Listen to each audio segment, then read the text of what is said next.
And with us right now, we've got Rich Allen. Rich, you are a business advisor, you're a professional speaker, and you got a great brand. It's tourdeprofit.com. So just like Tour de France, it's tourdeprofit.com. Yeah, great website, great branding.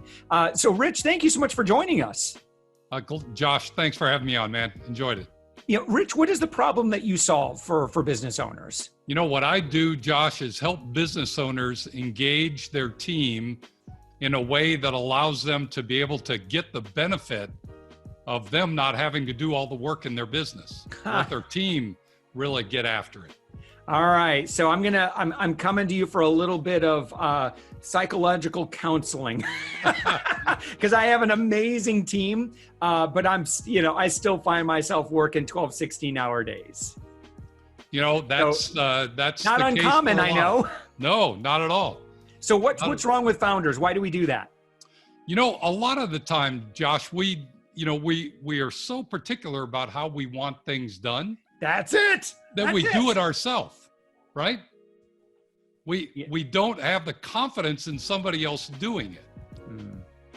And so as a result, we tend not to delegate as much as we should. We hold on to too much. Yeah. I know the curse that I have is I've been an internet developer since the mid 90s. So I know how to do everything. I can do my own CSS and PHP and, I can operate on any platform.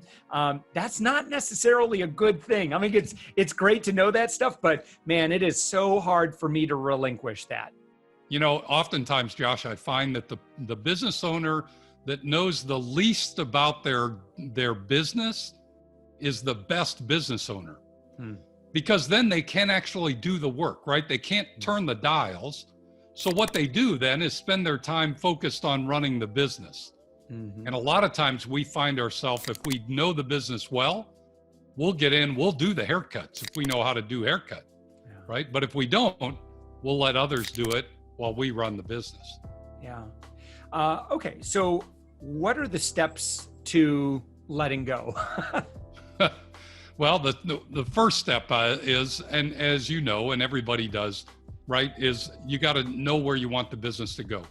Yeah. So you have to have a vision. You have to steer your business the direction you want it to go. And with that, if you create a compelling vision for your company, you'll attract people who are compelled by that vision and want to do it. And in fact, they'll take as much ownership in the business as you do. And so that's step number one, right? Is to build the vision of what you want to create. And then I'd say step two is build the organization structure for the business that you want to have 3 years in the future.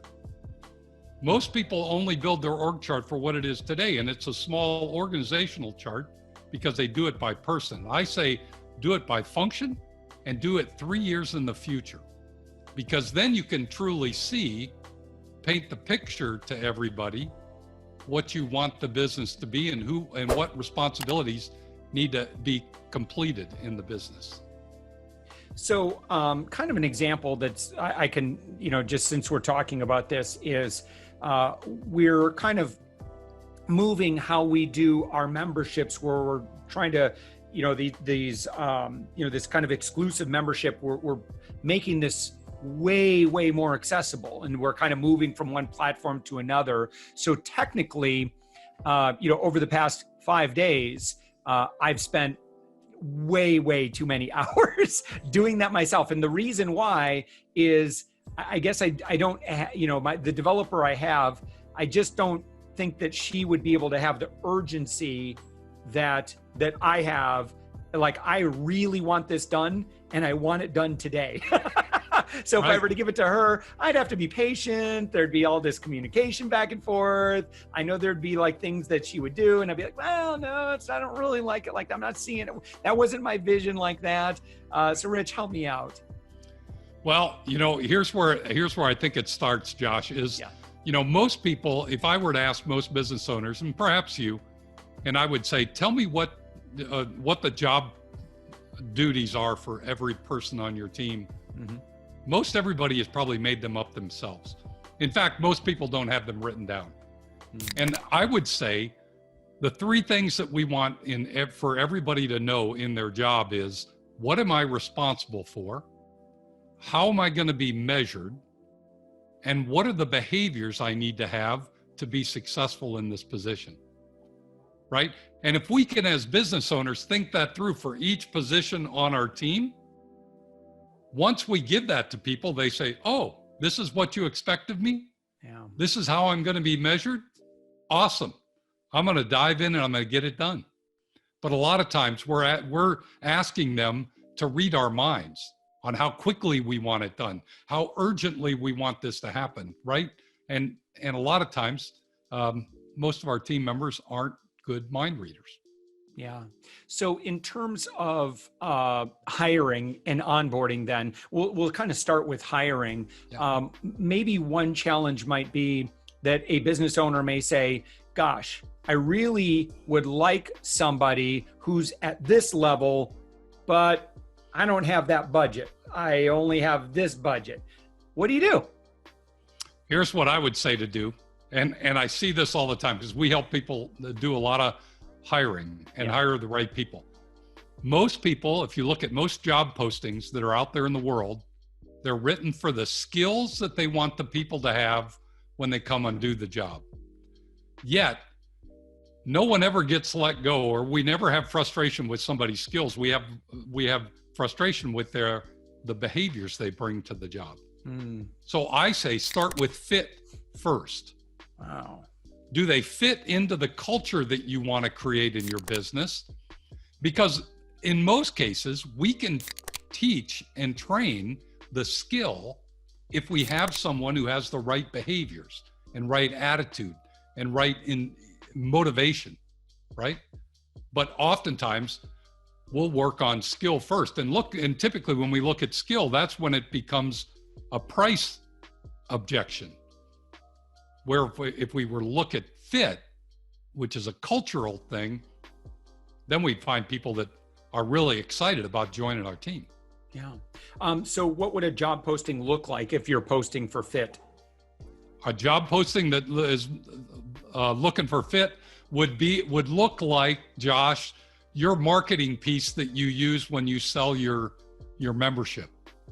Right? In other words, we would write our job postings as if we were marketing our product. Yeah.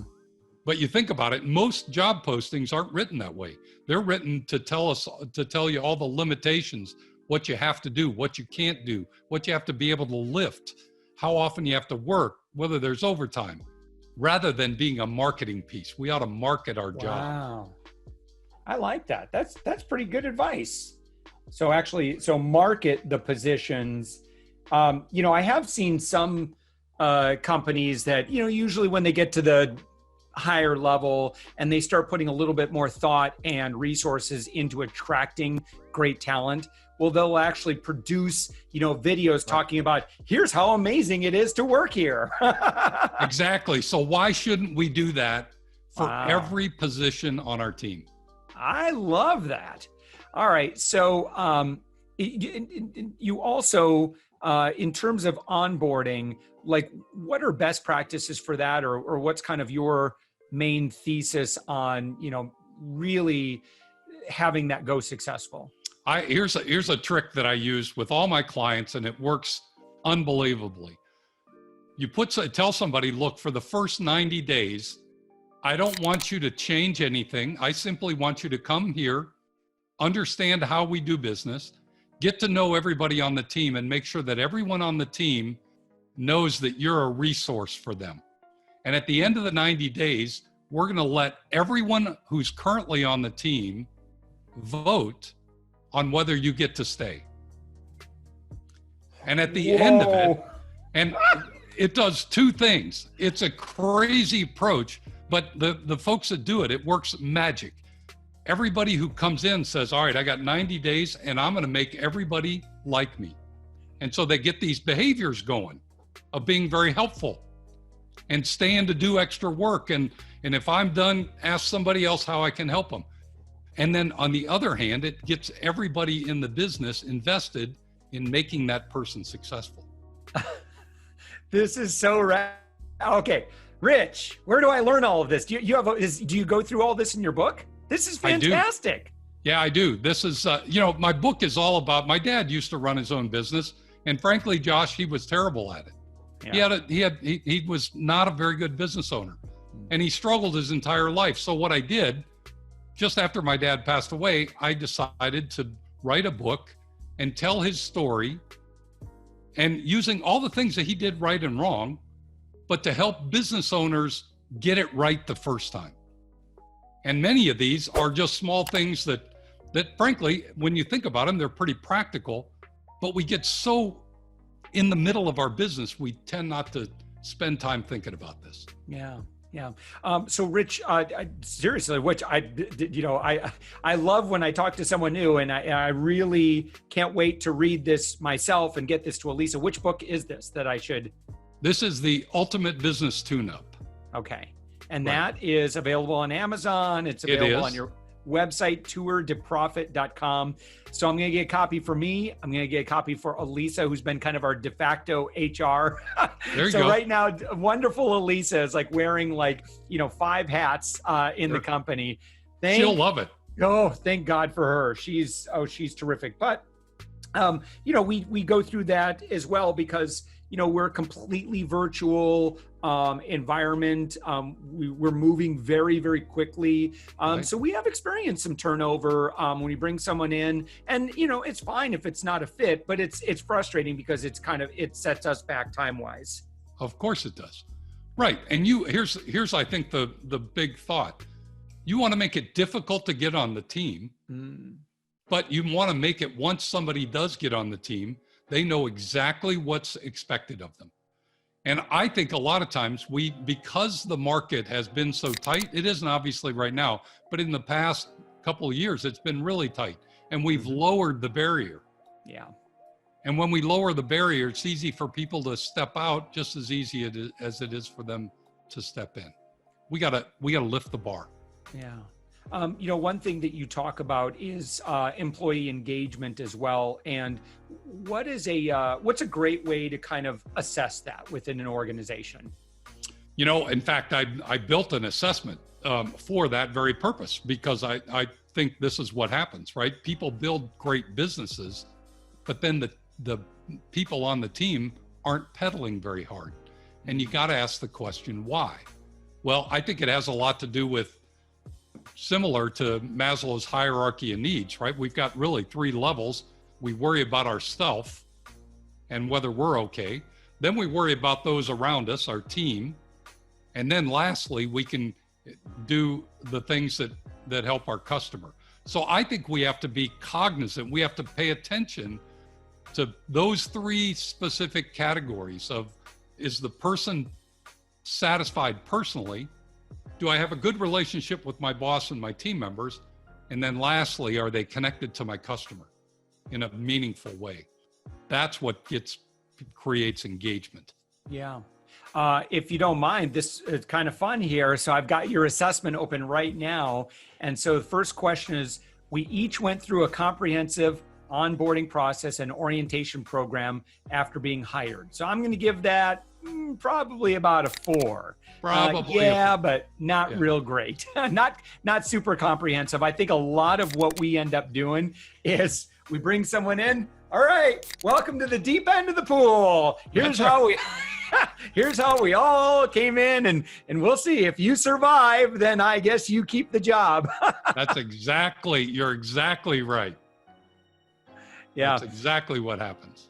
So next question is, we know and agree with the performance standards and desired behaviors that must be maintained to be successful here. I can't imagine that, again, here's where my brain is on this. I think that a lot of founders, especially if they're in that growth stage, there's a lot going on.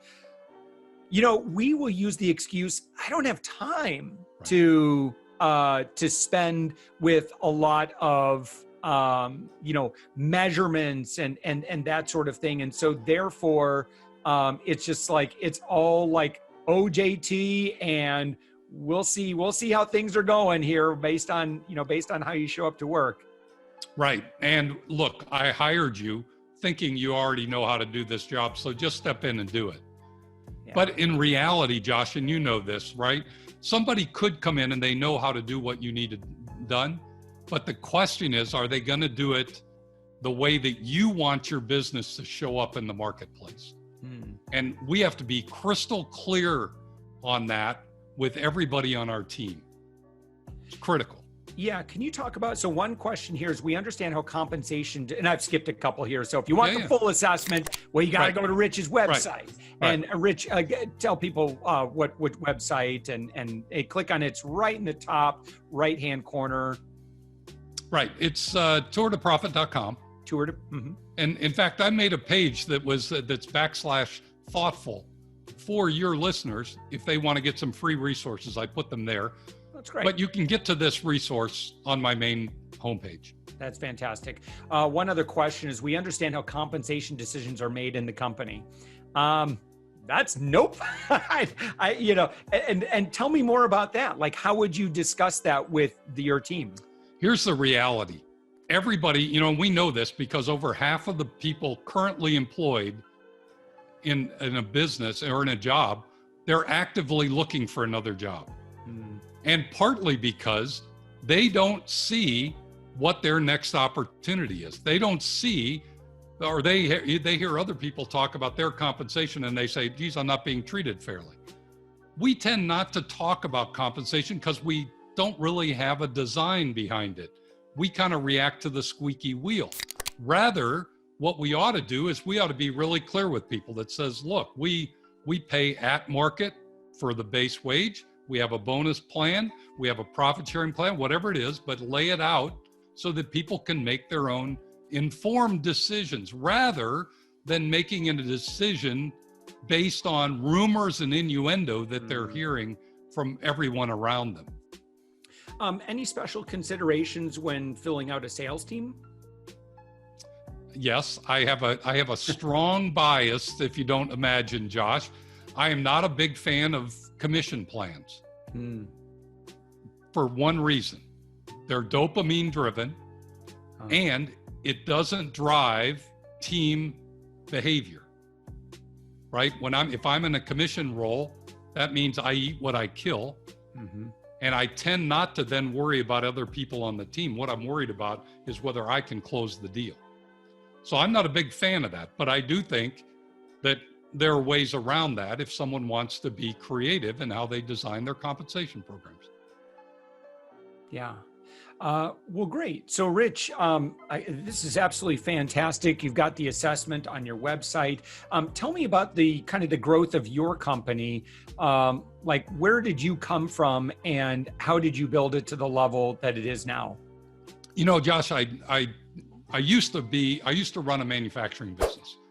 I worked with my dad in his business. That was a failure. I wanted to figure out how business worked. I had the chance to run my own business. I took a $30 million manufacturing business and grew it to a little over 100 million. We ended up selling it to our biggest competitor. I retired about 15 years ago. And I decided I was going to take what I learned along the way to help small business owners basically avoid the pitfalls that my dad made and to accelerate their growth. So that's what I've been doing. And I work one-on-one and in group settings with owner-operator businesses to get them out of the operator role and literally into the ownership role. Yeah.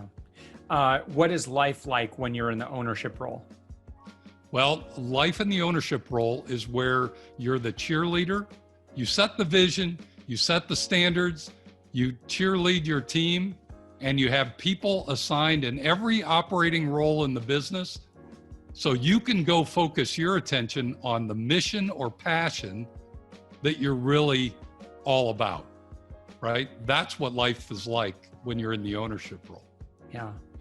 When you want to roll out, what does it typically look like when, founders listening to our conversation right now is like, doggone it, we're going to start doing this 90-day, how do you roll that out in a way that to get your, you want to get your team on board with that. So for example, talking about the hiring thing and say, listen, the team's going to vote whether or not to keep you or not. How do you get their buy-off on that? You obviously have to lay a little groundwork. As I mentioned to you earlier, Josh, I use a bike as a metaphor for a business. Yeah. So every component of a bicycle matches perfectly to a component in a business.